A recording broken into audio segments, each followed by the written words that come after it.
షాపింగ్‌కెళ్తే ఎళ్ళిందాన్ని తప్ప మిగిలిన అన్ని పనులు చూసుకుంటాము. నేను నా ఫ్రెండ్ అయితే అలాగే చేశాము. ఎళ్ళింది తన చెప్పుల కోసము. మేమైతే ప్రతీదీ చూసాము. అలానే మళ్ళీ తన ఫోన్ కేసెస్ చూసుకున్నది. ఇక్కడైతే తనకి కేస్ నచ్చిందంట. క్యూట్‌గా ఉందంట. అదైతే రూ. 100 సరే తీసుకుందాం అనుకుంది. కాకపోతే దానికి చిన్న డ్యామేజ్ ఉంది. ఎడ్జ్‌లోకి చిన్నది చిరిగిపోయింది. సో, తీసుకోలేదు. ఈ కేఎల్ఎం మాల్ అయితే భలే తళతళ మెరిసిపోతుంది నైట్ కాబట్టి. నా ఫ్రెండ్ అయితే దాంట్లో కూడా వెళ్దామన్నది. నేనైతే నాకు ఓపిక లేదన్నాను. నేనైతే ఒక మంచిగా పానీపూరి తినేసాను. తినేసిన తర్వాత మళ్ళీ కంటిన్యూ చేశాము. ఇక్కడైతే అన్నీ నాకు నచ్చినాయి. ప్రతీదీ కొనాలనిపిస్తుంది.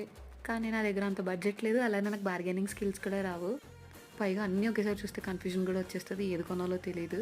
సో, వచ్చిన పని చూద్దాం కదా అని చెప్పి ఫస్ట్ బాటా షోరూమ్‌కి అయితే వచ్చాము. ఇక్కడైతే ఒక హైలైట్ సీన్ జరిగింది. బాటాలో లాస్ట్ సైజ్ 8 అంట. మా ఫ్రెండ్ కాల్ సైజ్ 9. సో, మేము వెంటనే బయటకొచ్చాము.